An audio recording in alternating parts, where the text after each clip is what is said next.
नमस्कार, मैं विक्रम सिंह आप सभी विद्यार्थियों का अपने YouTube चैनल पर स्वागत करता हूं। हमारे इस वीडियो में आज आपको परीक्षा के लिए बहुत ही महत्वपूर्ण प्रश्न मिलेंगे। जैसा कि मोबाइल को ऑन करते ही आपको दिख रहा होगा स्क्रीन पर जो साइंस के प्रश्न हैं। तो इस तरीके से प्रश्नों की बहुत अच्छी श्रृंखला है और हमने इसको बहुत सही तरीके से तैयार भी किया है। यहाँ पर देखें आप, क्वेश्चन लिखा हुआ है मीथेन और उसका सूत्र भी लिखा है CH4 का वायु CO2 के आधिक्य में दहन करने पर कार्बन डाइऑक्साइड यानी जिसका सूत्र होता है CO2 तथा जल बनते हैं। और इस तरीके से इसकी रासायनिक अभिक्रिया भी लिखी गई है। रासायनिक समीकरण दिया है CH4 और हमने उसको बहुत अच्छी तरीके से लिखा है कि ये CH4 गैस है प्लस O2 ये भी एक गैस है और ये डेल्टा से इसको हमने इसलिए प्रदर्शित किया है ताकि ये समझ में आए कि इसको गर्म किया गया है। जैसा कि दिखाया गया है वायु के आधिक्य में दहन करने पर, दहन माने दहन का अर्थ होता है जलाने पर। और इधर जो और एक बात इसमें दिखाया है हमने, इधर जो CH4 है अभिकारक है, इधर O2 जो दिया गया है वो अभिकारक है। और अभिक्रिया के बाद जो उत्पाद बने हैं तो इधर हमने CO2 ये उत्पाद बन गया है, H2O ये भी एक उत्पाद है। इस तरीके से हमने इस वीडियो में बहुत से प्रश्नों को समझाने की कोशिश किया है। तो पहले इस वीडियो में जितने इस पेपर में जो भी प्रश्न हैं आप बहुत सावधानी के साथ उनको देख सकें, इसलिए हम पहले आपको ये बताना चाहेंगे कि ये प्रश्न, दूसरा प्रश्न देखो दिखाई देता होगा कि ये जो कुछ गैसें होती हैं hydrogen, oxygen, nitrogen, bromine, iodine, chlorine, इनको जो है क्रमशः जो है H2O2 N2 और Br2I2 और Cl2 के रूप में लिखा जाता है, क्योंकि हमने रीजन दिखाया है ये द्विपरमाणु गैसें हैं। फिर अगला प्रश्न देख रहे होंगे, जिंक की हाइड्रोजन क्लोराइड से अभिक्रिया करने पर जिंक क्लोराइड और हाइड्रोजन बनते हैं। हमने समीकरण भी दिया है उसका Zn plus HCl। Zn zinc होता है और HCl हाइड्रोजन क्लोराइड होता है। इसकी अभिक्रिया से बनता है जिंक क्लोराइड।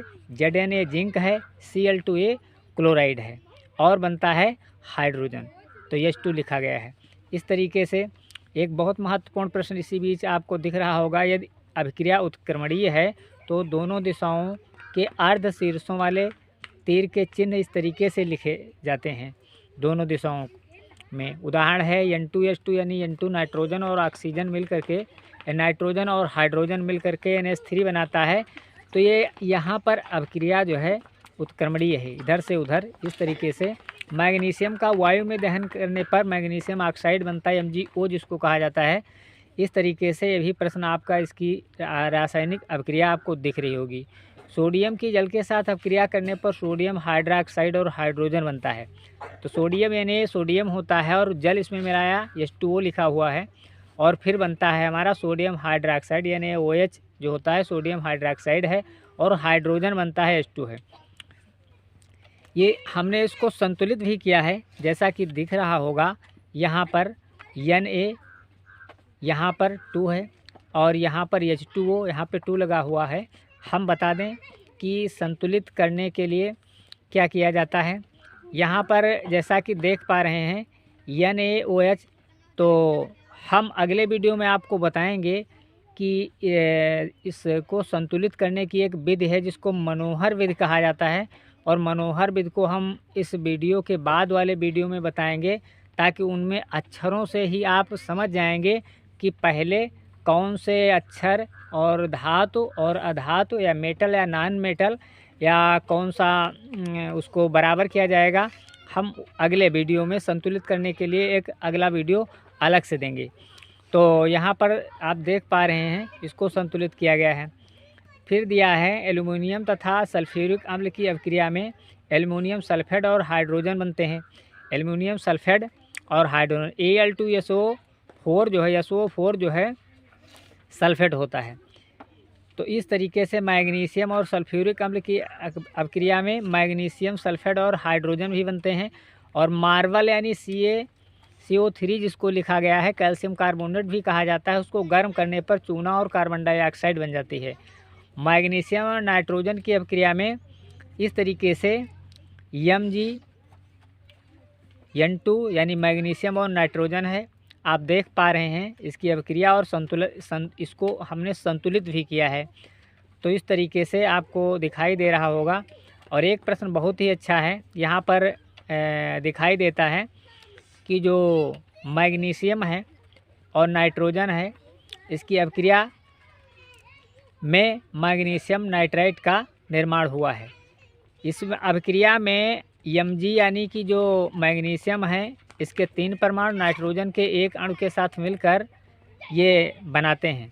और हमने इसका एक NTP पर इसका मान क्या होता है, 1 मोल बराबर 28 ग्राम, ये भी हमने आपको बताया है। N2 का आयतन होता है, अगर बात करें द्रव में तो N2 का आयतन होता है 22.4 लीटर। और हम इस पर अन्य वीडियो बनाएंगे कि अनुपात कैसे आप ज्ञात करेंगे कि इसमें किस गैस का कितना अनुपात है। आगे दिख रहा है अमोनिया गैस और हाइड्रोजन क्लोराइड की अभिक्रिया में अमोनियम क्लोराइड का सफ़ेद धुआं बनता है। NH4Cl अमोनियम क्लोराइड है और 2 चीज़ों को मिला करके एक चीज़ बनती है, ये भी हम साथ में आपको दिखाते चलते हैं। ये संयोजन अभिक्रिया है। यहाँ पर NH3 अमोनिया और HCl दो पदार्थों को मिला करके बनाया गया है, तीसरा जो उत्पाद बना हुआ है, इसलिए इसको हम संयोजन अभिक्रिया के अंतर्गत रखेंगे।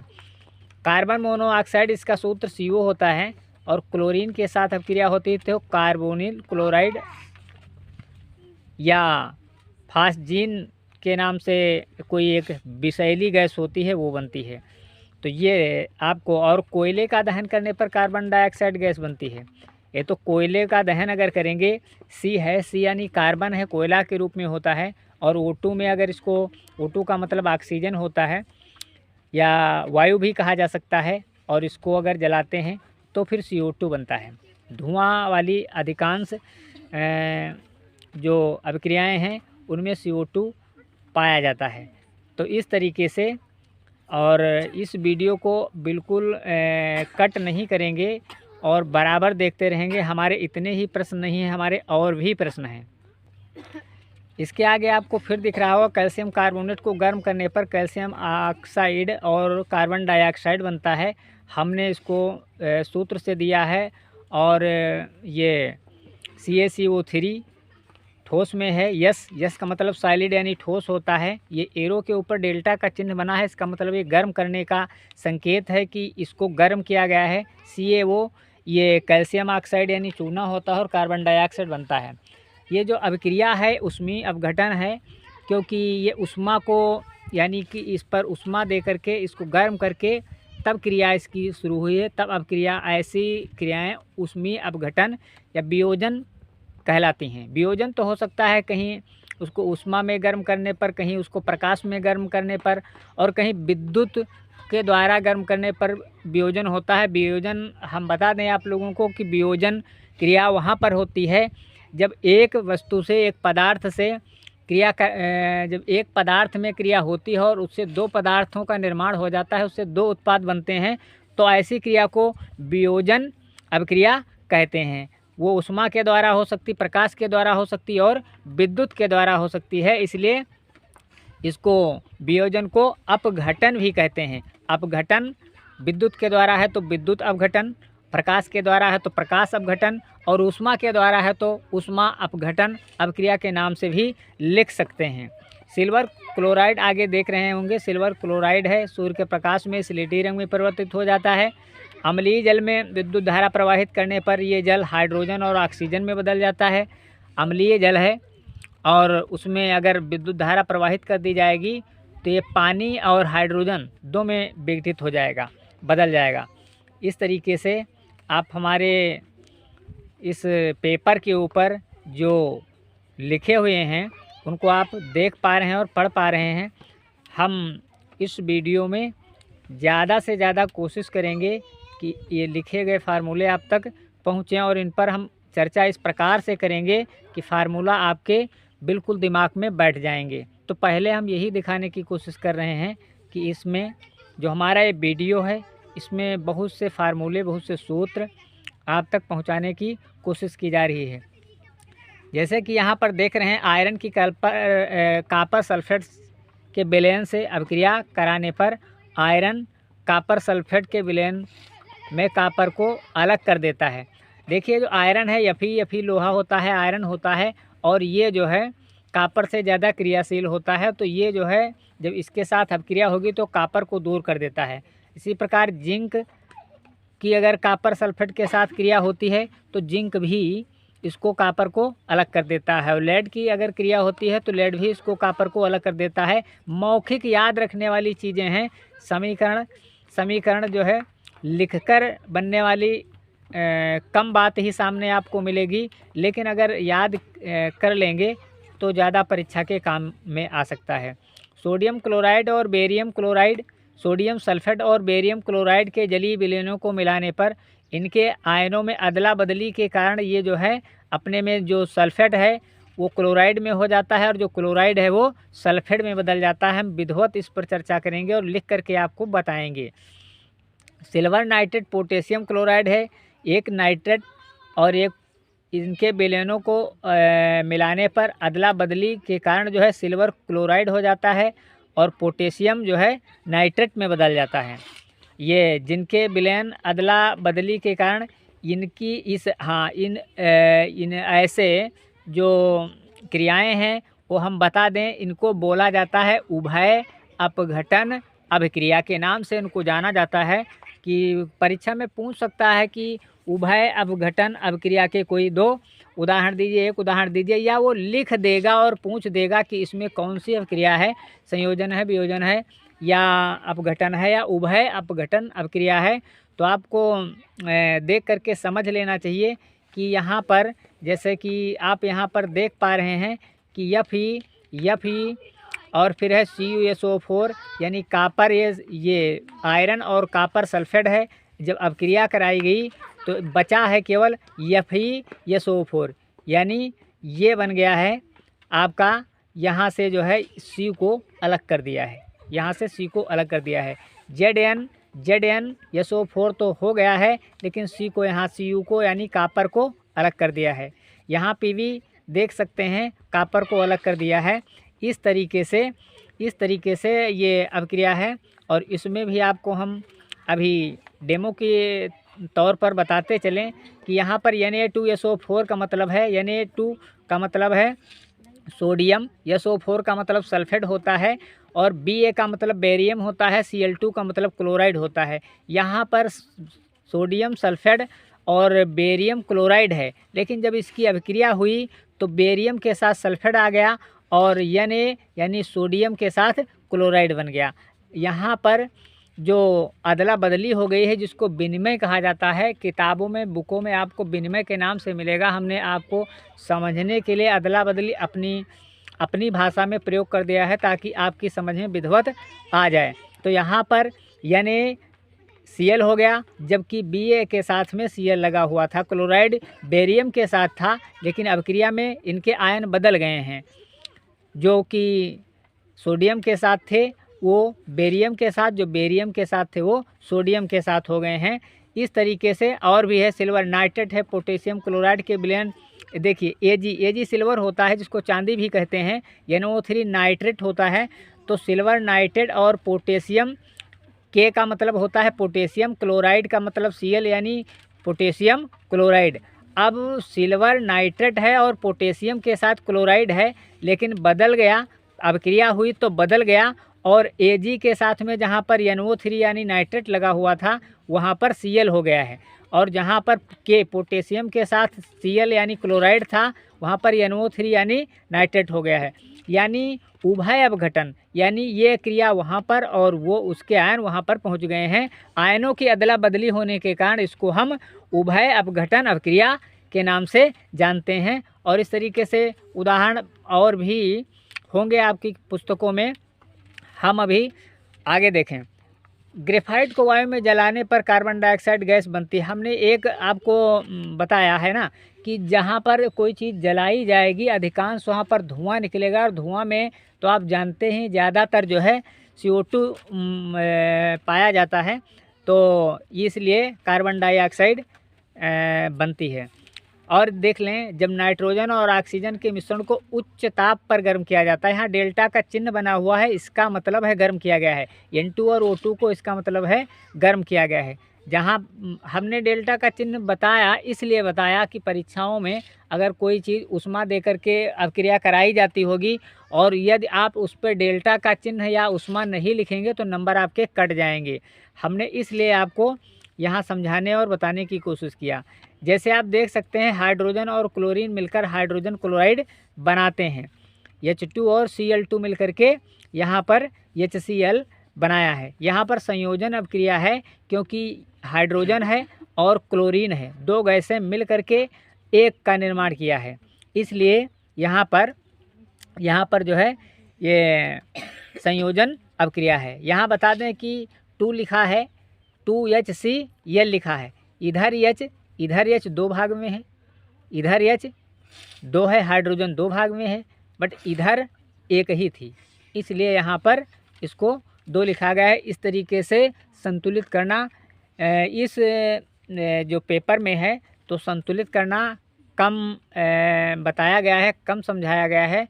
हम आपको बता दें कि समय परीक्षा की तैयारी को लेकर के हम लगभग सभी विषयों के वीडियो और एक सही तरीके से देने की कोशिश करेंगे। बट अगर चैनल को आप नियमित देखते हैं और सभी नोटिफिकेशन चाहिए तो ये सब्सक्राइब ज़रूर होना चाहिए। सब्सक्राइब नहीं है तो सभी नोटिफिकेशन नहीं मिल पाएंगे। अब इसके बाद हम अभी और कुछ दिखाना चाहते हैं। हमारे वीडियो को बीच में कट मत करना, बंद मत करना। आपको दिख रहा होगा, स्पष्ट रूप से दिख रहा होगा, और मोबाइल पर अपने जब उसको बढ़ा करके देखेंगे, पॉज करके देखेंगे तो बहुत ही सही दिखाई देगा। कहता है, जब किसी परमाणु अणु आयन के इलेक्ट्रॉन पृथक होते हैं, अर्थात उनमें इलेक्ट्रॉनों की कमी आ जाती है, तो वो ऑक्सीकरण अभिक्रिया कहलाती है। जब किसी परमाणु अणु व आयन से इलेक्ट्रॉन अलग हो जाते हैं, यानी इलेक्ट्रॉनों की जब कमी हो जाती है तो ऑक्सीकरण कहलाता है। हमने उदाहरण भी दिया है, और ये ऑक्सीकरण और अपचयन ये परिभाषा है जो आपको दोनों क्लास में, क्या हाई स्कूल और क्या इंटर, सबके लिए बहुत ही ज़रूरी है। और ऑक्सीकरण को एक ही लाइन में भी, वो पदार्थ जो अभिक्रिया में इलेक्ट्रॉन ग्रहण करता है वो ऑक्सीकारक होता है, ग्रहण करने वाला ऑक्सीकारक होता है, और जो त्यागता है, दान देता है, वो अपचायक कहलाता है। इस तरीके से ये परिभाषाएं इसमें दी गई हैं। तो इन परिभाषाओं को आप देख सकते हैं, 1-2 परिभाषाएं हैं और यहाँ पर इनके उदाहरण दिए गए हैं। यहाँ देखो लिखा हुआ है, बेरियम क्लोराइड के एल्यूमिनियम सल्फेट के साथ अभिक्रिया कराने पर बेरियम सल्फेट और एल्यूमिनियम क्लोराइड बनते हैं। हमने इसके पहले भी बताया है। अब यहाँ पर उभय अपघटन अभिक्रिया लागू हो जाती है, क्योंकि बेरियम क्लोराइड और एल्यूमिनियम सल्फेट है, लेकिन अभिक्रिया होने पर बेरियम के साथ सल्फेट आ गया और एल्यूमिनियम के साथ क्लोराइड हो गया, और इसको संतुलित भी किया गया है, पूरी तरीके से संतुलित भी किया गया है। और संतुलित करना हम ज़रूर बताएंगे, और इस तरीके से मनोहर विधि के द्वारा बता देंगे कि आप आसानी से संतुलित कर लेंगे। तो यहाँ पर बेरियम क्लोराइड और सोडियम सल्फेट जल से अभिक्रिया करते हैं, तो फिर सोडियम क्लोराइड का विलयन और घुलनशील बेरियम सल्फेट का अवक्षेप बनता है। सोडियम हाइड्रोक्साइड का विलयन हाइड्रोक्लोरिक अम्ल से जल में अभिक्रिया करके सोडियम क्लोराइड का विलयन और जल बनाते हैं। इस तरीके से है। आगे देख पा रहे हैं कि कैल्शियम ऑक्साइड, इसको चूना के नाम से जानते हैं, जल की अभिक्रिया में बुझा चूना यानी कैल्शियम ऑक्साइड बन जाता है। कैल्शियम ऑक्साइड CaOH भी बन जाता है। और कैल्शियम हाइड्रोक्साइड बुझा चूना की वायु की CO2 से अगर अभिक्रिया हो जाती है तो ये CaCO3 बन जाता है।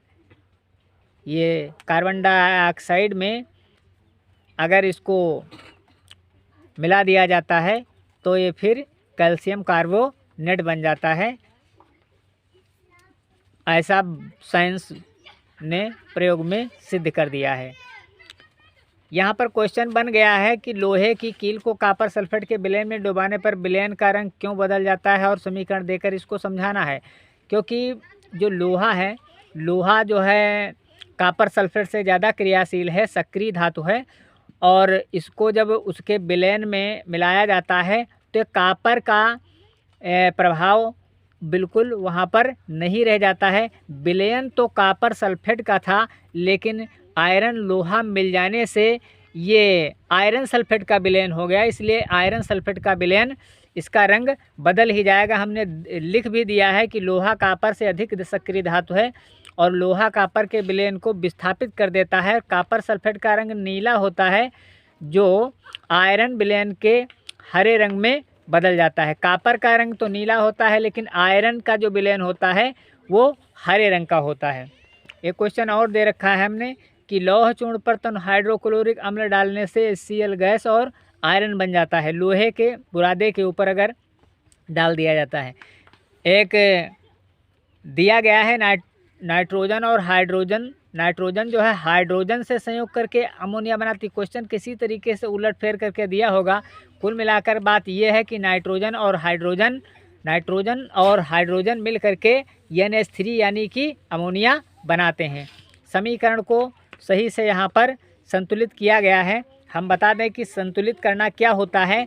यहाँ पर N2 1 है और H2 भी यहाँ पर 1 दिया गया है, और यहाँ पर यहाँ पर 2 दिया गया है, यहाँ पर 2 दिया गया है, और यहाँ पर NH3 यानी कि NH3 N यहाँ पर 1 है और H यहाँ पर 3 है, यहाँ पर 2 है और यहाँ पर 3 है। यहाँ पर नाइट्रोजन 2 भाग है, यहाँ पर 1 है। संतुलित करने का मतलब है कि इधर अगर 2 है तो इधर भी 2 होना चाहिए, और इधर अगर 1 है तो इधर भी 1 होना चाहिए। इसलिए यहाँ पर इसको 2 करने के लिए इसको यहाँ पर 2 से गुणा किया गया है। हम और बता दें, हमारे पास और भी प्रश्न हैं, लेकिन वीडियो को हमारे बीच में कट मत करिएगा। हम आपको थोड़ी देर फिर से कहीं पर आपका कोई प्रश्न छूट रहा हो और दिख ना रहा हो, शायद हमने प्रश्नों को पढ़ने के लिए जल्दबाजी में इस पेपर को आपके आगे से गुजार दिया है, तो हम फिर से एक बार आपके सामने इसको रख रहे हैं। आप इसको देख सकते हैं कि इसमें कौन कौन से पदार्थ, कौन कौन से मेटल और उनकी अभिक्रिया किस तरीके से की गई है।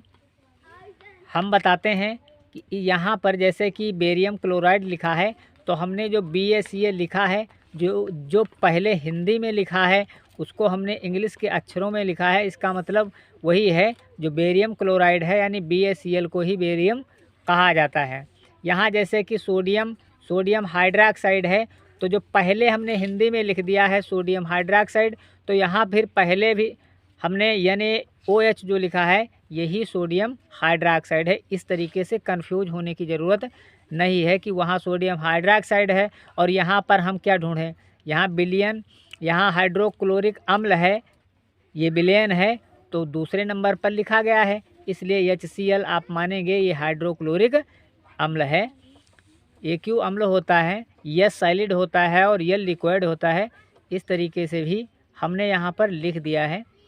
तो ये हमारा जो पेपर है आपको इस तरीके से दिख रहा होगा। अभी वीडियो को हमारे कट नहीं करेंगे, हम आपको और भी प्रश्न देंगे। यहाँ पर आपको दिखाई देता होगा हाइड्रोजन सल्फाइड गैस का वायु में दहन होने पर जल एवं कॉपर सल्फाइड बनते हैं। H2S होता है हाइड्रोजन सल्फाइड, और O2 होता है ऑक्सीजन या वायु जिसको बोलते हैं, वो होता है। दहन करने पर पानी बन जाता है, H2O लिख दिया हमने। आपको दिखाई देता होगा कि H2O लिखा हुआ है, और बनता है सल्फर ऑक्साइड। SO2 को कहते हैं सल्फर डाइऑक्साइड, या कह लीजिए सल्फर डाइऑक्साइड को SO2 से लिखा जाता है, और पानी यानी जल को H2O से लिखा जाता है। ऑक्सीजन को O2 से लिख दिया जाता है, और जो हाइड्रोजन सल्फाइड है H2S, H से हाइड्रोजन और S से सल्फाइड। पोटेशियम धातु जल के कारण अपक्रिया करके, जल के साथ अपक्रिया करके पोटेशियम हाइड्रोक्साइड और हाइड्रोजन गैस देती है। यहाँ पर पोटेशियम धातु यानी के जो है पोटेशियम है, और इसकी अपक्रिया पानी से कराई गई है, तो ये बनता है पोटेशियम हाइड्रोक्साइड। OH ये हाइड्रोक्साइड है और हाइड्रोजन बनती है। इस तरीके से आपको दिखाई देता होगा। जिंक तथा सिल्वर नाइट्रेट की अपक्रिया जिंक नाइट्रेट तथा सिल्वर बनता है। आपको प्रश्न जो है मिल रहे हैं, उनका उत्तर पूरी तरीके से आपके सामने है।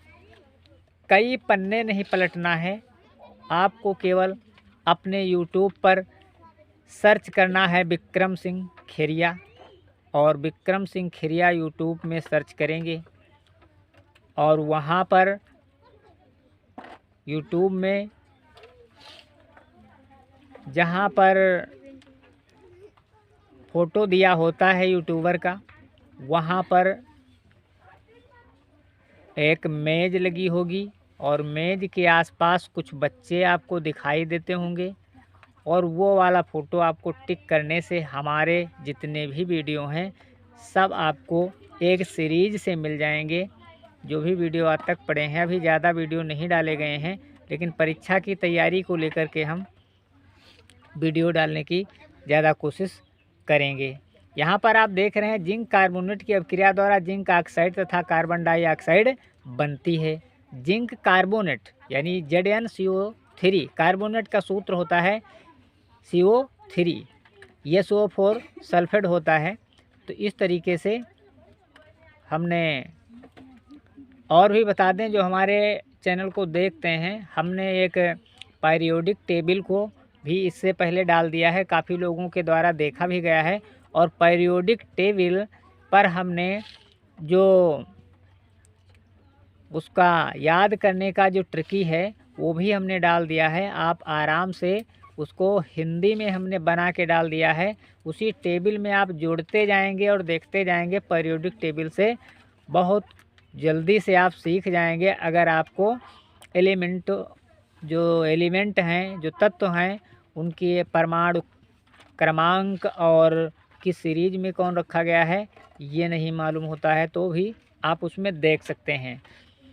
यहाँ पर क्वेश्चन हम आपको दिखाने की कोशिश कर रहे हैं। देखो दिखा है, भूरे रंग के चमकदार तत्व को वायु की उपस्थिति में गर्म करने पर काले रंग का हो जाता है, वो तत्व कौन सा है? कंपटीशन में भी पूछा जा सकता है और परीक्षा में भी पूछा जा सकता है। तो भूरे रंग का तत्व जैसा कि कापर होता है, और उसको वायु की उपस्थिति में गर्म कर दिया जाए, O2 है, वायु है, गर्म करने पर CuO बन जाता है, ये कापर ऑक्साइड में बदल जाता है। तो कापर ऑक्साइड जो है, कापर से जब कापर ऑक्साइड बनता है तो काला हो जाता है। इस बात को ध्यान रखेंगे। जो कि संक्षारण का नियम जो है, संक्षारण क्या है, हाई स्कूल और इंटरमीडिएट सभी की क्लासों में है। संक्षारण से संबंधित हमने 4 उदाहरण भी यहाँ पर दिए हैं। संक्षारण वो प्रक्रिया है जिसमें धातु नमी और वायु से धीरे धीरे अपक्रिया के द्वारा नष्ट होती जाती है। संक्षारण का मतलब होता है कि धातु जो होती है वो धीरे धीरे नष्ट होने लगती है, उसकी गुणवत्ता में कमी आती है, उसे हम संक्षारण कहते हैं। जैसे लोहे पर जंग लगना, चांदी का काला हो जाना, और तापर जो तांबा और कापर है उसकी सतह हरी हो जाती है, एल्यूमिनियम की धातु की चमक चली जाती है, ये सब संक्षारण के उदाहरण हैं। तो इस तरीके से आपको यहाँ पर बहुत से प्रश्न मिले हैं कि आप जो है उनको देख सकते हैं और उनको बार बार देख करके याद भी कर सकते हैं। जी हाँ, हम आपको ये भी बता दें कि इन प्रश्नों को रिपीट कराने का और याद करने का और ट्रिक के साथ इनको हल कराने का हम अगले वीडियो में बात करेंगे। अगले वीडियो में, क्योंकि ये वीडियो ज़्यादा बढ़ता हुआ दिख रहा है, लेकिन हमने आपकी सुविधा के लिए कि तमाम सारे पन्ना आपको पलटने पड़ते हैं, तो आप उसको पढ़ नहीं पाते हैं, और कहीं पर कुछ लिखा है, कहीं पर कुछ लिखा है। हमने सब कुछ दे रखा है यहाँ पर। देख सकते हैं आप, पोटेशियम ब्रोमाइड और बेरियम आयोडाइड की अभिक्रिया के द्वारा पोटेशियम आयोडाइड और बेरियम ब्रोमाइड का निर्माण होता है। अब ये ऐसी क्रिया जो है द्विविस्थापन अभिक्रिया कहलाती है। स्थान बदलता है और ऐसी अभिक्रिया को हम द्विविस्थापन अभिक्रिया कहते हैं। जो जैसी अभिक्रिया है और जहाँ पर जैसे उसको संतुलित करना है वो सब हमने आपको यहाँ पर जो है बताने की कोशिश किया है। तो इस तरीके से हम जब हम देखेंगे कि वीडियो पर लाइक और व्यूज आए हैं तो हम समझेंगे कि हमने जो आपको वीडियो दिया है, आप तक जो हमने प्रश्न पहुंचाए हैं वो सही हैं। और कमेंट में कोई अगर सुझाव देना चाहते हैं, जो भी हमारे दर्शक, जो भी विद्यार्थी इस चैनल को देख रहे हैं, अगर कोई हमें सुझाव देना चाहते हैं तो सुझाव ही दे सकते हैं। और अधिकांश लोग तो जानते ही हैं, बहुत विद्यार्थियों के पास और बहुत से हमारे जो दर्शक हैं उनके पास हमारा नंबर भी है। और वैसे तो हमारा नंबर अभी यूट्यूब के स्क्रीन पर नहीं दिख रहा होगा, बट जल्दी ही मिल जाएगा। 97 92 63 37 63 हमारा मोबाइल नंबर भी है। तो इस तरीके से हमने आपको प्रश्न समझाने का नहीं बल्कि आप तक पहुंचाने का प्रयास किया है कि परीक्षा में ये प्रश्न आएंगे। इसके अगली वाली वीडियो में हम आपको ये बताएंगे कि ये प्रश्न बहुत ही जल्दी कैसे याद हो जाएंगे। हाँ, जब आप सुनेंगे तो वास्तव में हम इतनी ट्रिक के साथ आपको बताएंगे कि ये क्वेश्चन आपके सुनते सुनते याद हो जाएंगे और वो भी शायद सदैव के लिए याद रहेंगे। तो हम अंत में तो यही कहना चाहेंगे कि परीक्षा का दौर है, परीक्षा आने वाली है और मेहनत से आप लोग पढ़ें और अच्छे नंबर लाएं। ये भी अपनी ओर से हम आपको सुझाव दे रहे हैं। और वीडियो भी मेहनत से बनाया गया है आप तक पहुंचाने के लिए। यदि आपको इससे फ़ायदा हो रहा है, लाभ आपको पहुंच रहा है और वास्तव में चाहते हैं कि इस चैनल के द्वारा भेजे गए वीडियो उपयोगी होंगे, तो इस चैनल का सपोर्ट करने के लिए आप लोग कमेंट बॉक्स में ज़रूर अपने सुझाव लिखें और नियमित हमारे वीडियो पाने के लिए चैनल को सब्सक्राइब कर लें। धन्यवाद।